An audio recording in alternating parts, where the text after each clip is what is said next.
नए कृषि कानूनों को लेकर किसानों का आंदोलन आज भी जारी है। किसान लगातार सरकार से नए कृषि कानून को रद्द करने की मांग कर रहे हैं।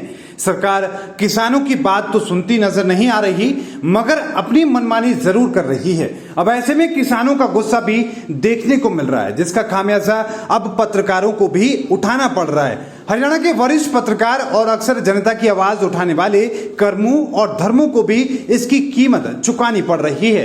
कर्मों और धर्मों की ताजा रिपोर्ट को देखकर किसान नाराज हैं, जिसकी वजह से उनकी पिटाई किसानों ने कर दी।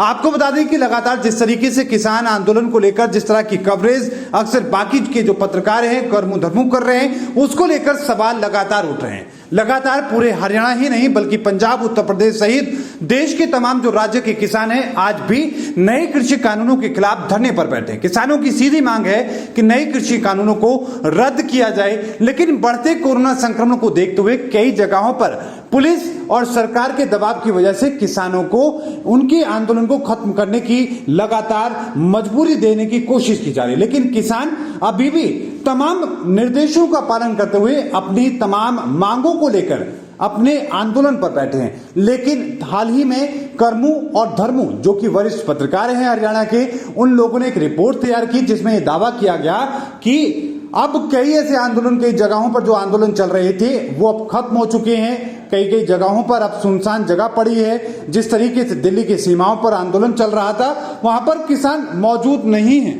इतना ही नहीं, कर्मों और धर्मों के द्वारा ये तक दावा किया गया कि अब जो लोग बैठे हैं वो सिर्फ और सिर्फ व्यापारी हैं, वो सिर्फ और सिर्फ जो लोग आड़ती हैं वही लोग आज धरना कर रहे हैं। जो किसान हैं वो अपने घर लौट चुके हैं, अपनी फसल को लेकर अपने कदम उठा रहे हैं, लेकिन इन सब के बावजूद जो किसान हैं वो धरने पर बैठे हैं। अब इसी बात से नाराज होकर किसानों ने आज कर्मों और धर्मों के साथ हाथापाई की, लेकिन साथ में सवाल भी उठने लगे हैं कि इस तरीके की हाथापाई कितनी जायज है।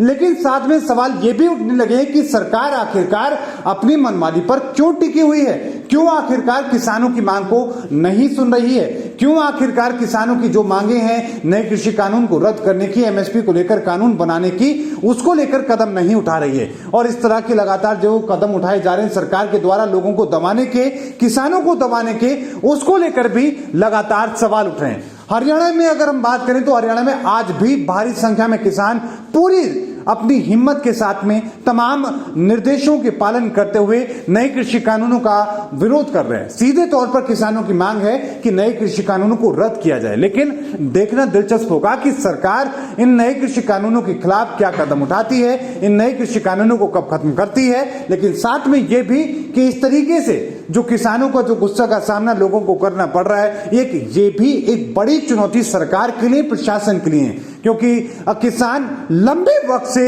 अपनी मांगों को लेकर धरने पर बैठे हैं, लेकिन सरकार के कानों पर जूं रेंगती नजर नहीं आ रही है। लगातार यही वजह है कि अब तक 500 से ज्यादा किसानों की जान जा चुकी है और किसान आज भी नए कृषि कानून का विरोध कर रहे हैं। और वो ये कह रहे हैं कि अगर आज हमने विरोध नहीं किया, नए कृषि कानून को वापस नहीं किया, रद्द नहीं कराया, तो हमारी आने वाली जो पीढ़ी है वो हमेशा हमेशा के लिए गुलाम हो जाएंगी। तो वहीं सरकार का ये दावा है कि तमाम तरह की जो तस्वीर है, तमाम तरह के जो आरोप प्रत्यारोप हैं, उन सब के बावजूद सरकार ये दावा कर रही है कि नए कृषि कानून किसानों के हितकारी हैं और इससे किसानों की आमदनी दोगुनी होगी। तो वहीं किसान लगातार विरोध कर रहे हैं। उनका यह कहना है कि किसानों को कमजोर करने की कोशिश हो रही है। सरकार को इन नए कृषि कानून को रद्द करना होगा और एमएसपी को लेकर कानून बनाना होगा। लेकिन इसके बावजूद सरकार कब तक इन नए कृषि कानूनों को लेकर कदम उठाती है, कब तक इन कानूनों को रद्द करती है, ये देखना दिलचस्प होने वाला है।